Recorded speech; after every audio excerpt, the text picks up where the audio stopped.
Сәлеметсіздер ме, құрметті қауым, құрметті әріптестер.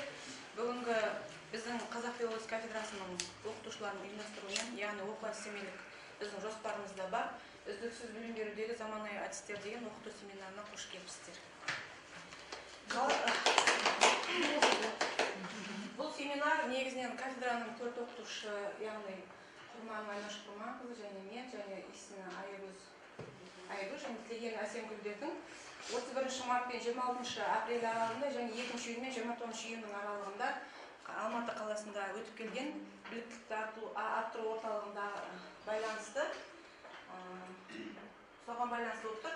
Және осы өрлеуде өткен біліктілікті арттыру курсында біз осындай сертификаттарға қолымыз жеткіздік. Біріншіден мастер-класс өткіздік және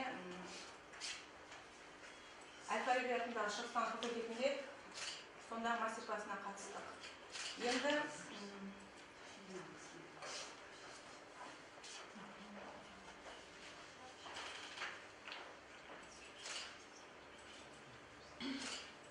жалпы бұл өрлеуде өткенде біз жалпы 4 модуль бойынша өттік. 4 модульдің өзі әрқайсының жеке-жеке тақырыптар болды. Бірінші модуль үздіксіз білім беру жүйесіндегі заманауи әдістер болатын болса, ал екінші модуль жоғары оқу орнында білім берудегі өзіндік жұмыстарды ұйымдастырудың тиімді жолдары болды. Ал үшінші модуль смарт мақсат қоя білу әдістемесі, ал төртінші модуль оқу контентін дистрибуциялаудың жаңа технологиялары, яғни подкастер, скринкастер және вебинар мүмкіндіктері. Осы 4 модуль бойынша білім алдық. Бұл модульдердің негізгі мақсаты өмір бойы білімін көтеруді дағдыға айналдыратын, студенттерді оқытатын жоғары оқу орындарындағы оқытушыларды жаңаша оқыту технологиясы, яғни кредиттік жүйеге ыңғайлап оқыту. Осы модульдің өзінің алдына қойған мақсаттары мындай мәселелерді өзіндік даму, өзіндік жетілу және өзіндік жүзеге асыру жолдарын іске асырды. Ол өзіндік даму өздеріңізге белгілі, ақыл мен білім негізінде адамның жалпы дамуы, жетілуді білесіздер, өзіндік даму. Ал енді өзіндік даму дегеніміз жер бетіндегі биологиялық дүниенің басты объективті қасиеті екені белгілі дамуға келген кезде. Ал енді осы жер бетіндегі сапалық дамудың шыңы адамзат болатын болса, енді адамның сапалық дамуы оның өзіндік санасының қалыптасуынан басталады, яғни санаға келіп тірелеміз. Ал сананың дамуы ұрпақтар арасындағы білімдердің жинақталып, яғни оларды өзінің жолымен біртіндеп беруінен басталады. Ал өзіндік жетілу жоғары оқу орны ұстазының бақылауымен студенттердің пән мазмұнын өздігінше оқып үйренуге дағдыландыру. Ал өзіндік жүзеге асыру студенттің пән мазмұнын өз ізденістері негізінде тереңдетіп, жаңалыққа тән тың тұжырымдар жасауға үйрену. Яғни үшін білім алу керекті деген мәселе сондай деген. Мысалы, орысша айтқанда есть или жить или есть деген секілді. Сонда мысалы біз білімді беріп отырмыз, бірақ білімді ол ары қарай дамытады деген секілді. Сонда Бельгияда 65% ақша бөліпті, бірақ оның повышение качества, яғни білімін көтеру 5% ғана тірелген. Ал Великобритания, яғни Ұлыбританияда 77% болса, Японияда өздеріңіз көріп отқандай слайдта осылай. Жалпы және жанды түрдегі бейнесі, ойлаудың жалпы және абстракт ретінде ойлау екен өздеріңіз білесіздер, оны Платон айтқан екен, және елестету ретінде ойлау, оны Кант және жаңадан құру, жаңадан ойлау. Түрі бар. Аутикалық ойлау, яғни эмоционалды ойлау және теологиялық ойлау екен.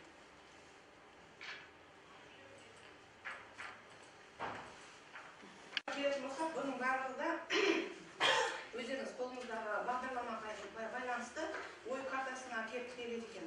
Енді ой картасын кейде ақыл картасы деп те атап жатады, ой картасы дейді. Ол аксессуарами әдісіне келіп тіреледі, майнд мап дейді. Оның негізін салушы ағылшын ғалымы Тони Бузан. Яғни бұл әдісте теориялық анатомиялық негізі бойынша адамның екі жарты шары болатын болса, екі енді сол жақ және оң жақ ми жартысы болатын болса, бізде яғни сол оң жағымыз тек қабылдаса, сол жағымыз ойлауға келіп тіреледі екен. Сонда мысалы бұл жасуымыз керек секілді дейді.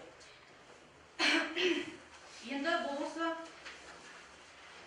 ми жартышалардың басты қызметтерін жаңа айтып өттім, өзіңіз слайдта қарап отырғандай, яғни өзінің логикалық ойлау, сөз қанша қабылдайды, қанша қабылдамайды, өздері айтып қабылдамаса қабылдамайды. Енді осы ой картасының жалпы артықшылығы. Жалпы ақыл картасы адамның көп мөлшері ойлау үдерісінің графикалық нұсқасы деп аталады. Графикаға қарап тұрсаңыздар, бұл ойлау үдерісінің өте үлкен, универсалды әмбебаптер туралы ойлауды сипаттау үшін қолдануға болады. Өздеріңіз қарап отырғандай. Яғни бұл картада негізінен 4 базалық ерекшеліктер бар екен. Бірінші, бұл адамның зейінімен зердесі ең басты идея, яғни бейне объект образға бағытталады. Ал ең басты идеядан бейне объект образдан басты тақырыппен оның мазмұнын жүктейтін екінші деңгейдегі.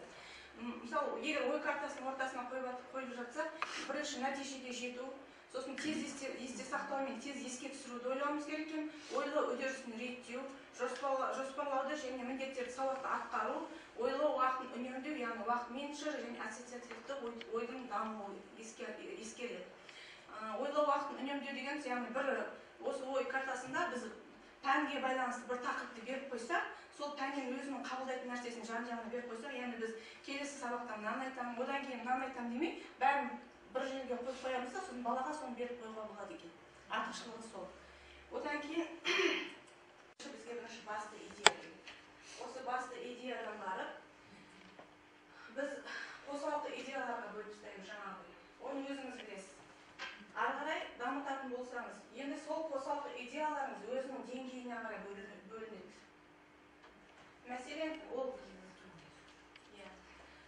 Мәселен, жай ақша табам деген ойды ойласақ, ақша табу үшін ақша тауып білім аламын десек. Сонда бірінші білім алу үшін ақша табам да, әлде ақша табу үшін білім аламын деген ой туғатын секілді. Сонда оның жолдарына, мысалы, қосалқы идеямен өзіме уақыт бөлемін және байланыс жасаймын. Енді байланыстарда, яғни білім алуда сен не істейсің? Өзіңіз, мысалы, кітап оқисыз, компьютермен, яғни интернет желілері болсын, энциклопедиялық еңбектер болсын, бәрін қолға аламыз және өзіміз еңбектенеміз дейкен. Сұрақ, мысалы, ақша табып және оқимын, оқу үшін ақша табып. А бірақ менің ақшам жоқ, маған ақша табу керек. Ол үшін мен жұмыс іздеуім керек. Өзім ыңғайыма қарай. Жұмыс іздеген бірінші ол, сол ғой. Сосын жұмыс іздегеннен кейін жұмысты таптым. Сосын жұмыс табылғаннан кейін ақша табылды. Үшінші, ақша табылды. Енді ақша болғаннан кейін, жұмысым болғаннан кейін келесі ой, мен өзімнің білім деңгейімді көтеру үшін, сен айтқан білім беру басты. Сонда сіздің басты идеяңыз қайсысы? Менің басты жұмысқа тұру, е? Ең бірінші, енді білім алу керек. Жоқ, жұмыс табу, білім алу үшін жұмыс табу керек. Сонда сізде басты идея. Бітіргеннен кейін мен ент-ні тапсыра алмадым дейді. Енді мен әке-шешеме қарап отырмын ғой. Сондықтан мен өзі жеке бір елдің азаматы 18-19-ға келгеннен кейін мен әке-шешеме қарамай, ең бірінші менің ойым. Маған қайткен күнде де қандай жұмыс болсын жұмысқа тұру керек. Мен білім жоқ қой. Ұбт-ны тапсыра алмадым. Жұмыс іздедім. Одан кейін жұмысқа орналастым. Әйтеуір қарным тойдыратын. Енді жұмысқа орналастырғаннан кейін мен сабақтасып, енді кешкі оқу орындарында вечерняя форма обучения немесе сырттағы бөлімге түсемін. Сосын бір-бірін қарай келесі. Осының бәрі сіздің енді картаңыз болып тұр ғой, ақыл картаңыз. Ақыл картаңыздың сонда қосалқы идеяларына бағып тұр. Сіз сол қосалқы творчествоға, яғни ойлауға кететін болса, бір жақ тек оны қабылдайды екен бәрібір. Ол физиологиялық тұрғыдан келгенде. Енді шығармашылық нәтижелігі осыған келіп тіреледі. Енді біз өзімнің қазақ жазуының тарихына байланысты алдым.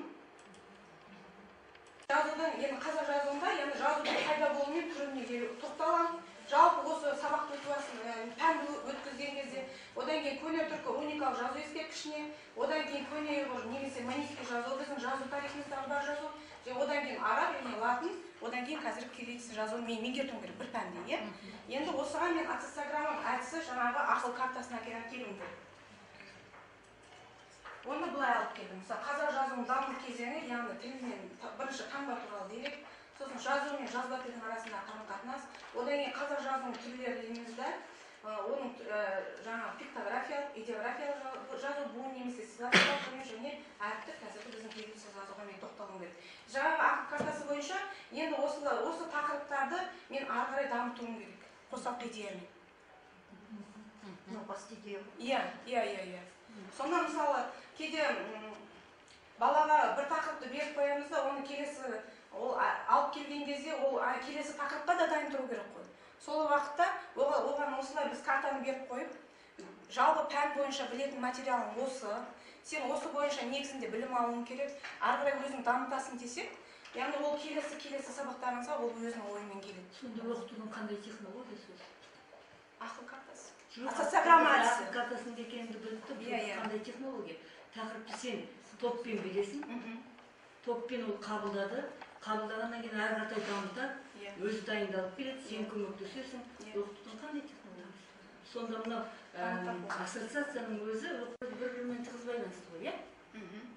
Тақырыбы сонда ассоциацияда ассоциациялық әдіс деген әдісі бар ғой бұрыннан сонда. Бар ғой, иә, жаңа. Сонда сен тақырыпты бердің, бүкіл бір жүйемен бір тақырыпты беріп тастадың, мысалы бір тақырыбыңа бәрі қазақ жазуының даму кезеңдері дегенде мына тақырыптың барлығы үйлесіп тұр. Бірінен бірі тарайды. Ашу керек. Соны ашу керек. Өзің ашасың, шәкіртің ашады, шәкіртің дайындалады. Сонда ол лекциясы бар, практикалық бар. қазір тағы да жаңаша оқыту технологиясы деп жүр. Сонда ол қандай технология? Атылығыда, яғни графикалық түрмен беріледі, 70-ші жылдары жаңа Тони Бузан алдын айтып бердім, негізін салған. Сол кісі ұсынған. Яғни бұл әдісте жалпылық ойлар түйіндеуге, жалпылық ойды және кешенді жүйені елестетуге, мәтін мен ұғымдарды жүйелеуге, жазылған, белгіленген бейнелерді оқу материалдарын шолуға, жобаны жоспарлауға, осыдан жоба шығаруға болады. Одан кейін оқу материалдарын тереңдетуге және нығайтуға, идеяларды жинауға, біріктіріп құруға көмектеседі. Яғни біздің 20 немесе 30 сөзді ғана беретін болсақ, сол сөзді ғана оқып отырған бала біздің 20-30 беттік баяндамаға тең келеді екен. Неге бойынша зерттеген кезде, сонда бір жағынан бұл жақсы секілді. Енді бұл жаңағы өзіңіз алдында картада көріп кеттіңіздер, жалпы жаңа тақырыпты қоямыз, одан кейін бұтақтарға бөлеміз, сызықтармен береміз, яғни осылай жасаймыз. Енді талдаулар жасаймыз ғой, жаңа осы ассоциограмманы қойған кезде, мысалы мен 2-3 жасаңыздар болады. Бұл қай сыныпқа ғой, сыныптарға ма? Сыныптарға да, нелерде де, лекцияларда да, практикалық. Түсті қабылдап болса, қай сынып дегенім ғой? Негізі мен жоғары оқу орнындағы неге байланысты айттым ғой. Бейнелі болуына байланысты бұның мазмұны ойды тез сақталады және оны ұзақ уақытқа сақтауға болады. Өйткені ол бәрібір сіздің айтқаныңыздан көргені есінде көп қалады екен, соны елестетіп көзіне қайтадан қайтарып ала аласыз. Одан кейін үшінші, басты мәселенің құрылымы қағазда сызулы болғандықтан, оның қай тұсында проблемалық жағдай туатынын өзіңіз қарап отырасыз да баламен бірге шешіп, сол жерде айтып шешіп кетуге болады. Одан кейін төртінші, ассоциативті әдісте осы өткен тақырыптың немесе сабақтың мазмұнын тез еске түсіруге көмектеседі. Оның бұрынғы басты ұғымдарын, олардың образсыздық, яғни бейнелерін атаудың өзі жеткілікті. Атап қойдым мен, осыны ары қарай өздері дамытады. Соған келеді. Ал қиындық болады. Қиындық бәрібір де болады. Бұл жерде жаңа тыңдаушы тарапынан түсініспестік болуы мүмкін. Яғни қабылдау кезінде. Неге олай келдім, неге бұлай деген секілді, неге бұлай емес, мүмкін басқаша, түсінбей қалуы мүмкін. Одан кейін көрнекті жаңа сызбалар, сілтемелер, мүмкін біз мысалы әркімнің творчествосы әртүрлі ғой, біреу басқаша береді, екінші басқаша, сонда сызықтарымыз көбейіп кетсе, ол да қиындау болады екен. Одан кейін кейбір ұстаздың қолданатын ұғымдары мен таңбалары кейде түсінікті болмай қалып жататын кездер болады. Сондықтан мен жаңағы, одан кейін өзім кейс тапсырмаларды айтадым да, мысалы берілген сөздер бойынша жазуды өткеннен кейін осындай бекіту сабақтарын өткізу болады. Енді жалпы пән негізі бұл картада жалпы Шипуновтың ұсыны бойынша, ғалым Шипуновтың ұсыны бойынша, бұнда басты ереже ешқандай да ереже керек емес дейді. Анықтаманы өзіңіз шығарасыз. Өздеріңіз солай айтамын, негізі бұрыннан бар ол дүние, ешқандай емес, бірақ ереже қажет емес. Сонда ережені айтудың қажеті жоқ, ол бір бала өз сөзі ереже шығарады. Одан кейін өз идеяларыңызды барынша еркін айтуға тырысу керек. Ол жерде ұстап қалып, оны мен келесі жолы айтқан кезде айтам, есіне түсірем, немесе олай емес, бірден сол жерде шешіп отыру керек. Идеяны айтып, олар айтып, бірге шешіп. Одан кейін шығармашыл және жарқын, айқын болыңыз. Баламен творчестволық жұмысқа белсене араласу керек. Одан кейін әртүрлі нәрселермен шектеле бермек. Мүмкін мына жерін қабылдамай қойса, оны айтпай тұрайын. Одан кейін мүмкін мен мына жерді көп айтып жіберейін ба деп өзіңіз сөйлеп кетсеңіз, ол да болмайды екен. Бала сөйлеу керек. Және осы студентпен сөйлесіп отырғанда, бұл мәселені айтып отырғанда, сіз ол айта алмаса да, сіз жақсы айтып отырсыз. Яғни ағаштан адамды үлкен қылып салатындай дәрежеде сіз күштісіз, суперсіз, гиперсіз, мегасыз деген мәселелерді айтып отыру керек екен, баланы марапаттап. Сонда ол көтеріледі екен. Одан кейін әзіл-сықақ, яғни юморды да қосуды ұмытпау керек, күлдіріп, әртүрлі әңгімелер айтып. Одан кейін жаңағы осы карта кеватып қойғанмен арада кеватып қойған. негізі күлдіріп отыру керек екен, сосын мақтап отыру керек. Енді біздің бәріміз сосын берген білімімізді бағалағымыз келіп тұрады ғой. Енді кредиттік технология бойынша 100 балдық шкаладан шықпаймыз. Бірақ енді 100 балға келгенде, мысалы мен көп нәрсені бердім, бала неге көп нәрсені айтпайды? Неге мен мысалы мына балды қойым керек, ол неге оңай айтпайды деген мәселе туындайды ғой бәріміздің ойымызда, иә? Сол үшін сіз өзіңізше бағалап алуыңызға болады екен, баланың өзіңіз реттеп. Мысалы мен студент, мысалы қазақ жазуының барлық кезеңін біліп тұрса, мен келіп тұрса, мен 40 балды 100 балға деп барып тұрған жоқпын әлі оған. Өзімнің сол 100 балдың ішіне 40 балды алдым. Яғни 100 балдың 40 балын біліп тұрса, ол 100 бал емес ол. Одан кейін мен 25 балды, енді оны сіз өзіңіз білесіз. Мүмкін 50 бал қоясыз, 60 бал қоясыз, өзіңіз білесіз. Одан мен 25 балды жаңағы бүкіл кезеңде емес, оның 3 қана заңдылығын анықтай алса, оған 25 бал қоямын. Одан кейін екі кезеңін айтса 20 бал, одан кейін анықтай алса 10 бал, мен ештеңе айтпағанда 5 балды қойып тұрмын. Айта алмаса, бірақ ол қазақ жазуының даму кезеңі жай атайды. Бірақ оның бәріне тоқтала алмайды. Болады ол бала әртүрлі. Соған мен бірақ көтермелеп оған 5 балды қойдым. Ол 5 балдың жаңағы 100 балдың 50 балына татиды. Онда енді ол сол 50 балды меңгеріп тұр деген сөз ғой. Сондықтан өзіңізге 50 бал 3 қой, 3-тің ең кішкентай, иә. Солай алуға болады. Немесе оны бағалайтын кезеңіңіз мүмкін басқаша болатын шығар. Оның мысалы проблеманы түсінеді, шешу жолдарын біледі, немесе шығармашылық тұрғыдан шешеді деп өзіңізде оны бөліп алып, соған ыңғайлап балаға баға ойларыңызға болады екен. Онаған осы жер болды. Сонда мысалы біз қатып қалған мысалы 0-мен 49-ды 2 дейміз да, 50-ді жаңағы 70-ке дейінгі 3 деп бағалаймыз да, сонымен қатып қаламыз ғой кейде. Балаға сосын ал деп сен соның балды білмедің, үйттің деген енді ойымыз соған келіп, соны неге айтпадың деген секілді қанымыз ашады ғой. Иә, сол кезде осылай бағалап жүрсеңіз, сосын балаға айтасыз, сен осылай айта алмадың, сенің балаң анадан төмен болды, ол 100 балдың мына балына сәйкес келеді деп айтсаң, түсіндіріп берсеңіз, бала ары қарай ренжімейді, сосын ары қарай өзі дамытады екен. Оқылған дүниелер көп болды, деберген тойлау, кірберген тойлау деген секілді бар. Оның бәрін уақыт кетеді. Сондықтан екінші модульға көшсек, сұрақтар бірінші модуль. Аутикалық ойлау дегеніміз, мысалы ойлаудың 3 түрі бар деп айтып кеттік қой, логикалық, аутикалық ойлау. Яғни ол прологиялық ойлау. Иә, прологиялық ойлау, иә. Аутикалық ойлау енді бір жақты ғана ойлау. Бір жақты ғана. Сосын жаңа мысалы жаңағы мысалы ассоциациялық ойлауға жетелейтін дүниелерді айтты ғой, олардың бәрі мысалы қазіргі жалпы дәстүрлі қандай месседтер арқылы іске асады. Мысалы жаңа айттым, ережені біз айтпаймыз, ереже деген болмайды дедіңіз. Ережені бірақ бала шығар, студент шығар, сонда болғандай әдіс. Иә, проблема бұл кредиттік жүйе бойынша. Мысалы кредиттік жүйе әрине шетелдерде әбден бабына келген, оның жанбастарына ыңғайлы дүние болып тұр ғой, шетелдерде. Отандық ғалымдардың жазған кредиттік жүйеге негізі оқытудың жолдары. Мен жай сұраймын. Біздің отандық ғалымдардың жалпы осы кредиттік жүйеге негізде жасалған оқыту жүйелері бар ма? Өзіміздің жанбасымызға Ассоциациялық ойлау деген тек қана кредитке арналған дегеніміз. Кафедрамыздың оқытушысы Әсемгүл. Келген Әсемгүл қызына берем, Күлтай қызына.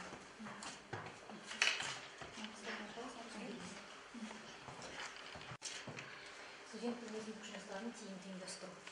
Студенттердің танымдық қызметі барысында өзіндік жұмыстарын ұйымдастырудың маңызы зор.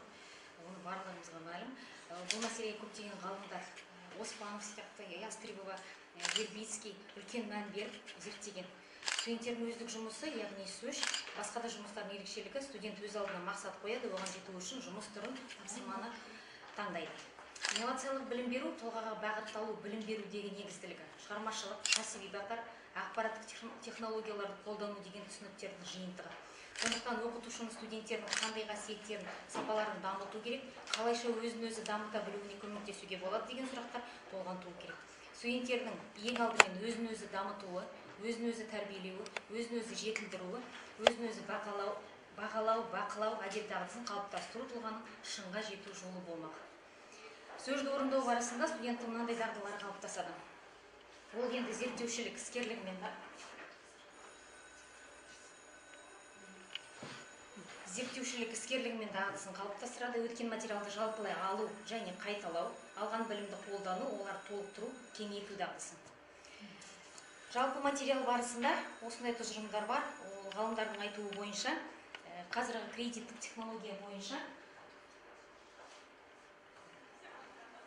сабақ беру құрылымын уақыт тұрғысынан зерттеушілер тұжырымы бойынша 100%-дің шамамен 10% тақырыпқа байланысты кіріспе шолуға кететін болса, 20% уақыты сол тақырып бойынша, жаңа айтылып кеткен тақырып бойынша қажетті материалдар мен дерек көздерін қайдан табуға болатындығын түсіндіруге жұмсалады. Пайызды бөлгенде. Сондықтан бір жағынан оқытушы студенттің өзіндік жұмысын ұйымдастыруға баса назар аудару керек. Ал екінші жағынан студенттің өзіндік даярлық жұмысына мұқият қарауы қажет. Философия ғылымдарының докторы Оспанов бізге дәріс оқыды.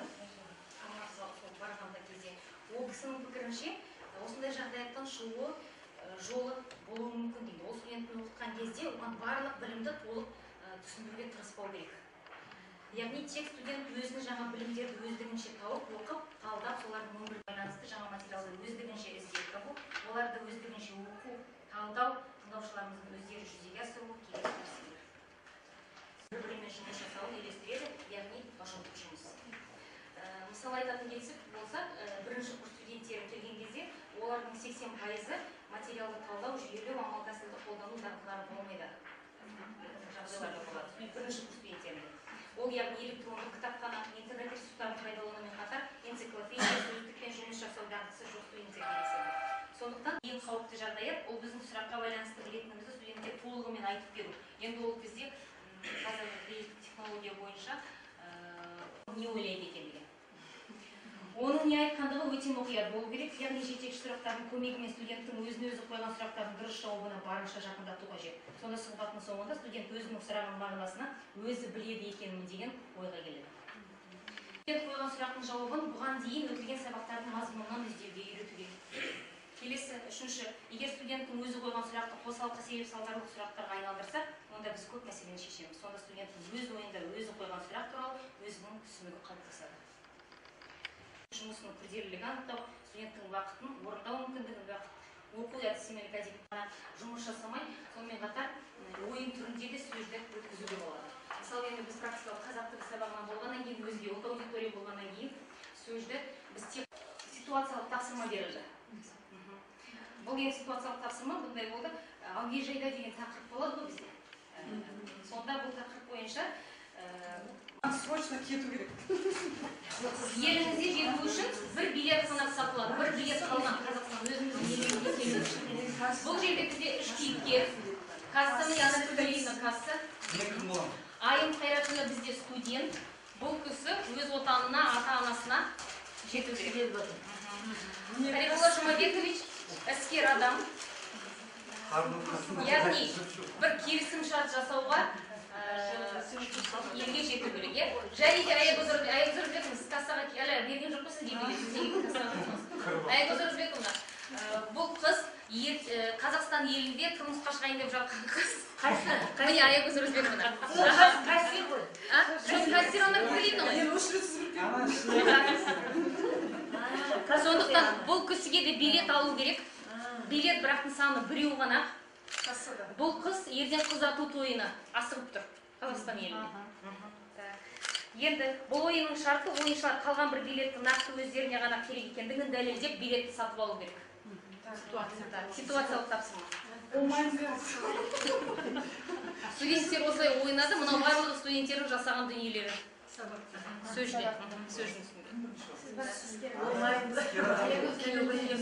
Іскер адам енді сіз мысалы. Сіз ақыластайсыз тапсырасыз осы адам. Қарындасы, мен ona Әзірбайжанның астанасы Баку қаласына іскерлік сапармен ұшуым керек еді. Ағылшын ғой ол отырған кассада. Қазақ, Анар деп. Анар емес, ол Қазақстан Бакуға шайды. Қарындас деп тұрсың. Мен ұлттық ерекшелікпін басында. Беріңізші. Сен азып тұрсаңыз, I'm sorry.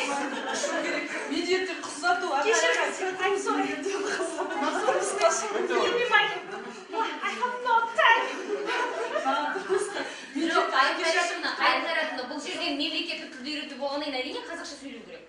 Кассадан адам да қазақ тілін біледі. Жаңа өзің айттың ғой, Әсем. Бұл шетелде жүрген. Иә. Енді қалай шетелде кассирші қазақ өтеді? Сен немесе Қазақстанның кассасы.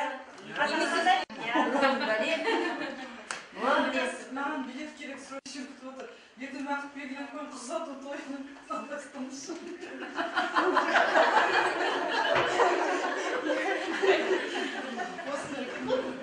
Кешіріңізші. Менде қыз ұзату тойы. Рахмет, Аналитка Ен, сіздің ойыңызша, сіз кассирсіз, кімге билет бересіз? Бір билет кімге бересіз? Билет кімге? Осы билеттің қажеттілігін қай студент жақсы, қазақ тілінде жақсы дәлелдеп түсіндіре білді, соған дейін. Жоқ, күйеуге теңде тұрған қыздар.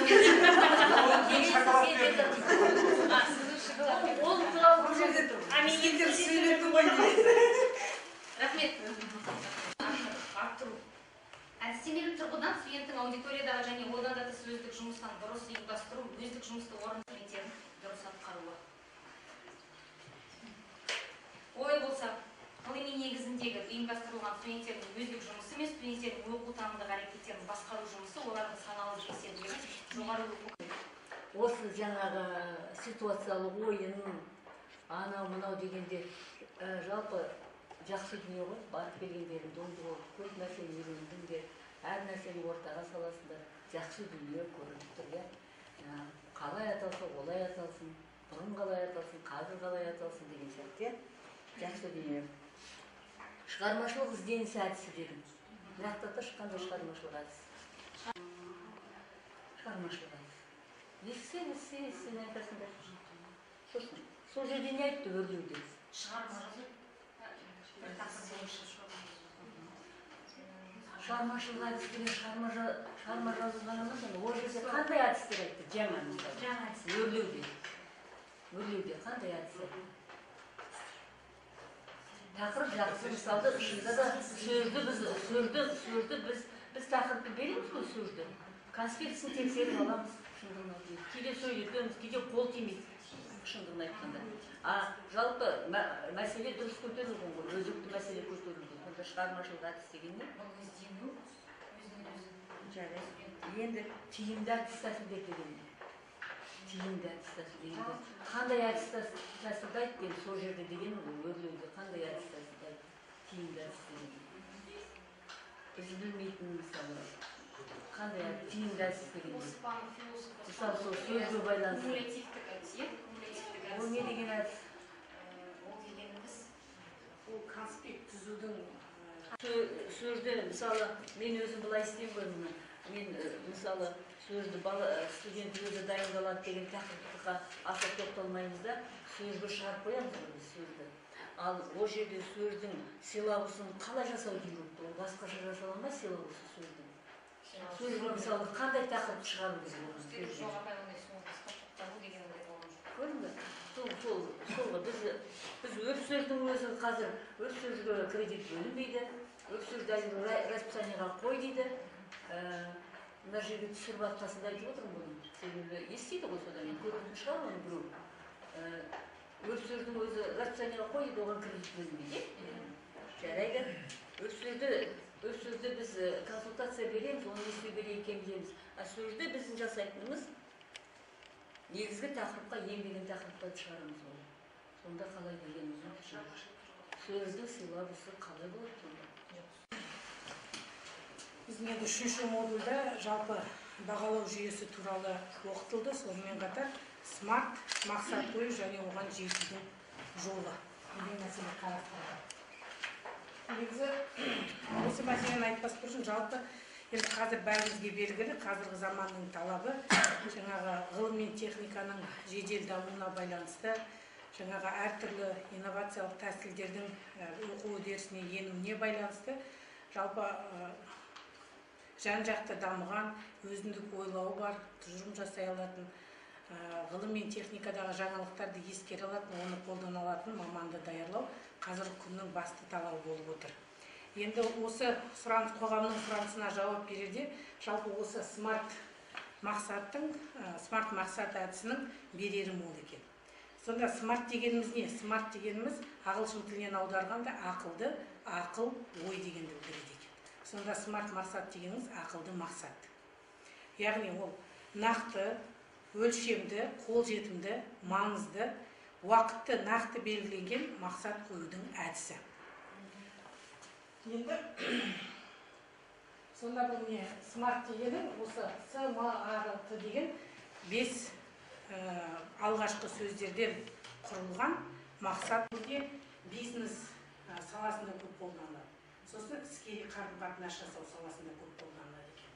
Ал бізге осы туралы мағлұмат бере отырып, оны өзіміздің беретін пәнге қалай әкелесіз деген ой тастады да, оны жалпы біз өзіміз қалай түсіндік, сол мақсатта жаңағы өзіміздің пәніміздің бір тақырыбын осы смарт мақсат қойып, соған арналған жұмысты жоспарлап көрсеттік. Енді жалпы егер ақшамның болғанын қалаймын деген мақсат қоятын болсақ, бұны жаңағы смарт деген бастапқы әріпке бойы талдайтын болсақ, біріншінде нақтылық жоқ, ақшамның болғанын қалаймын. Қанша, теңге ма, доллар ма, тағысы тағы деген.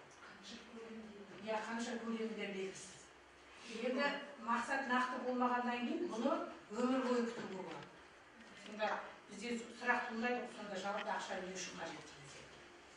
Енді нақтылық қалай пайда болады, неден пайда болады, және не себепті пайда болады деген мәселе тағы да ашылмай қалған. Және де қай уақытта менде ақша болу керек, ол да нақты берілмейді. Ал енді келесі мысалда, бүгін 28 наурыз, 7 шілдеден 20 шілде аралығында 14 күнге Сарыағаш санаторийіне бару үшін маған ақшалай 150 мың теңге керек деп, осы мақсатты басқаша қоятын болсақ, сонда бізде мақсатымыз нақтыланып тұр. Мақсат Сарыағаш санаторийіне бару.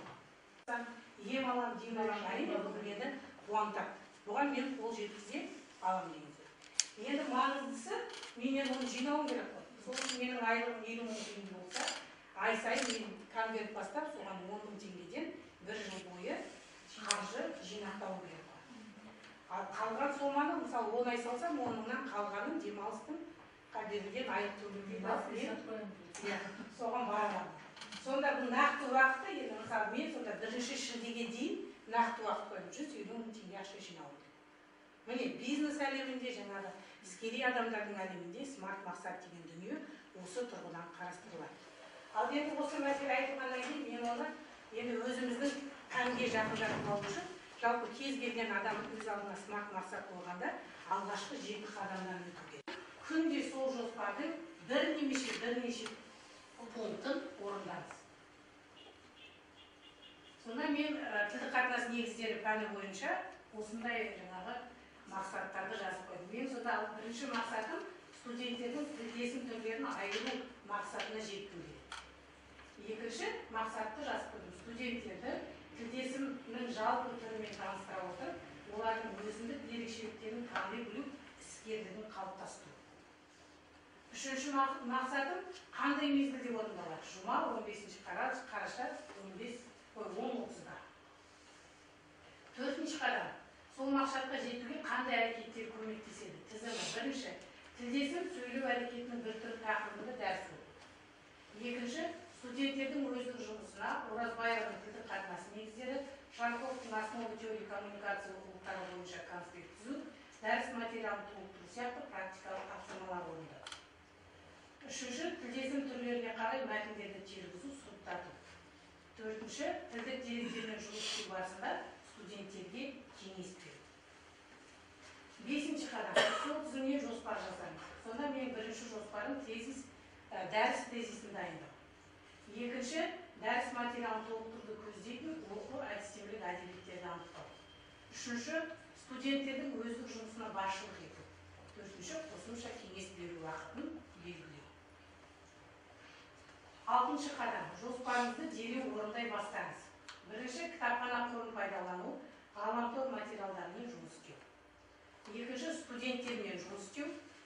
Студенттермен жұмыста бірінші студенттердің конспектілерін тексеру. Екінші, сұрақ-жауап әдісі арқылы студенттердің тақырып бойынша алған білімін анықтау.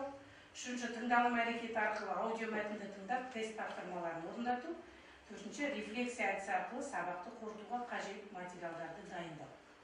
келесі студенттердің дайындаған мәтіндерін тексеру, төртінші студенттердің білімін бағалау критерийін құрастыру. Келесі жетінші қадам. Күнде қайсы орындалады. Мысалы, бірінші сенбі күні 9-шы қараша кешкі сағат 8-де дәріс тезисін дайындадым. Жексенбі күні сағат 6-да презентация жасадым. Дүйсенбі күні дәріс оқыдым. Сейсенбі күні аудио мәтіндерді әзірледім. Сәрсенбі күні рефлексияға жасауға қажетті көрнекі материалдар дайындадым, сұрақтар құрастырдым.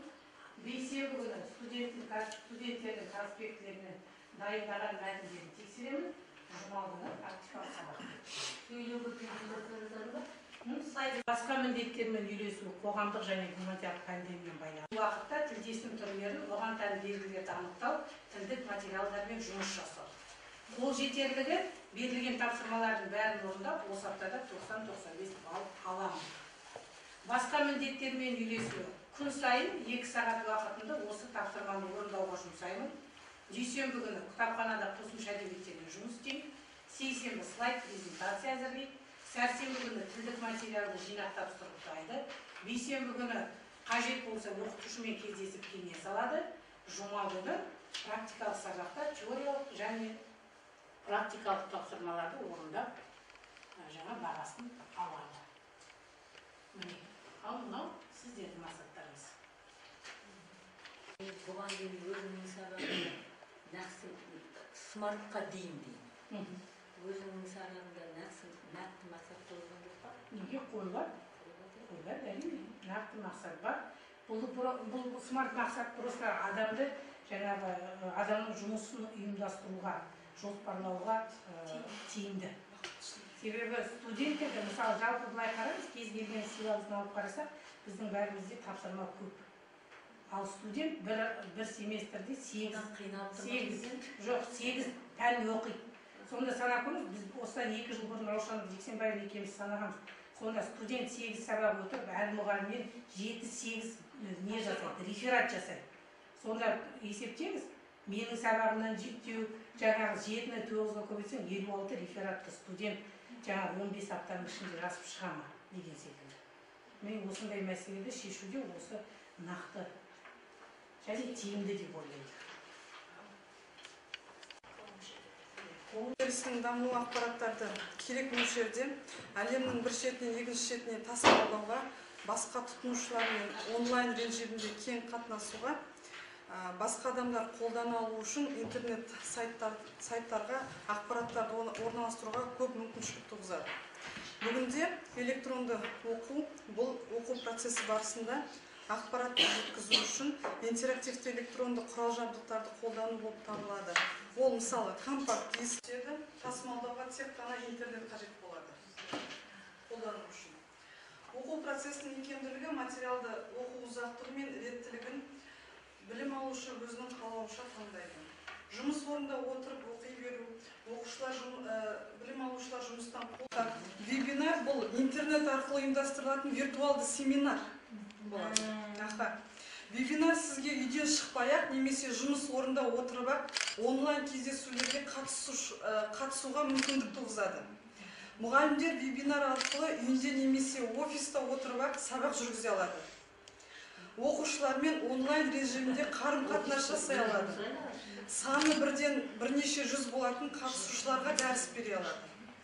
Тыңдаушылар да үйден шықпай-ақ вебинарға қатыса алады, өзі таңдаған екпімен оқи алады. Вебинарды өзі қалаған күн мен уақытта жүргізуге мұғаліммен келісе алады. Форумда қалған өткен вебинардың жазбасын қайталап көре алады. Вебинарға қатысу үшін не керек? Мына жерде көрсетіп жатыр, астында жаңағы түсініктемелер бар. Ең бірінші вебинарға қатысу үшін интернетке шығатын компьютер. Жоқ, программа. Бұл жерде астында жазылып тұр, титрлар. Бұл жерде ең бірінші компьютерға шығатын интернет ресурсы мықты болу керек. 512 мегапиксель болу керек. Браузерге арналған Adobe Flash болу керек, соңғы версиясы орнатылу керек. 4-шіден Java программалық жабдықтың 6-шы немесе одан да жоғары версиясы орнатылу керек. Интернет сервиске қосылғаннан кейін экранда жаңағы вебинардың несі болады. тақтайшасы болады дейміз бе, немесе бөлмесі болады. Ол үш терезеден тұрады. Бірінші терезе ол презентация, біздің жасаған жаңағы слайдымыз бар ғой, презентация қойылған болады. Онда жүргізуші өзінің ұсынылған материалын көрсетеді. Екінші терезеде камера болады. Онда үшінші терезеде бейнесі көрініп тұрады. Мұғалімнің бейнесі біз экранда көрініп тұрады. Мысалы, шетіне орналастыруға болады, ортасына орналастыруға болады. Ол үшінші терезе чат деп аталады. Онда мұғалімнің және басқа да қатысушылардың хабарламалары көп. Бізге сообщение келеді ғой. Оны жаңа олар чат деп айтады екен. Сол жақ үстіңгі жағында бізге мысалы сұрақтар келіп тұрса, сізге чат арқылы жібереді. Ол өзінің жаңағы, мен мысалы ол жерге өзінің жаңағы логин парольмен кірдім, ол да логин парольмен кіріп, сол жаңағы интернет арқылы өзінің жаңағы хабарламаларын жібереді, сұрақтарын жібере алады. Әрбір терезешенің өзінің басқару элементтері болады. Олар арқылы әр терезешені жиыруға, кішкенде компактовать етіп, немесе үлкен қылып шығаруға да болады, немесе жайып жабуға да болады. Вебинарлық бөлмеде тағы да басқа функциялар болады. Мысалы, вебинар жүрісін жазып алу, қатысушылардың уәкілдігін реттеу, қатысушыларды вебинарға шақыру және тағы басқа. Келесі біздің ұсынып отырғанымыз ол скринкаст. Скринкаст дегеніміз алып отырған жаңағы жұмыста отырып, жұмысында отырады ол. Ал енді сонда басқа адамдар, менің оқытушының жұмысы оқыту. Ол ясно. Ал енді қазір мысалы осы семинарды вебинар арқылы көрсететін болсақ, немесе тағы бір семинарға қатысатын болса, ладно. Ал мысалы басқа бір жұмыстың иелері, дәрігер енді өзінің жұмысымен айналысу керек, сонда ол қалай? Ол жиналыс өткізген уақытта жаңа олда жұмысында отырып болмайды ғой. Жұмысында отырып сөйтуге болмайды ғой. Жиналыс өткізген уақытта вебинар өткізіледі, семинар. Басқа онда ол жұмысын қоя тұрады, содан кейін сол көрсетілген уақытта терезелерде тұрады өзі, сосын барлығы қатысады. Иә, сосын вебинарға қатысады, жұмысын қоя тұрады. Жұмыс деген біз үшін ең бірінші орында. Сондықтан да деп сұрап тұрмын. Жоқ, оны веб камерасын жауып тастап, қатыса беруге де болады. Неден жауып тастап? Веб камера көрмейді. Чаттан сообщение жіберіп те қатысу. Мен семинарға қатысам, бірақ екеуміз де жұмыста отырмыз. Біз алдын ала чат арқылы келісіп аламыз. Мысалы, менде 2 сағат болса, сізде 2 сағатқа болса аласың. Сосын бір уақытты белгілейміз, біз бір уақытта сол кезде шығамыз. Мен ойлағаным, жұмыста отырғаннан кейін бұған тұрып отыр жұмыста. Не болды?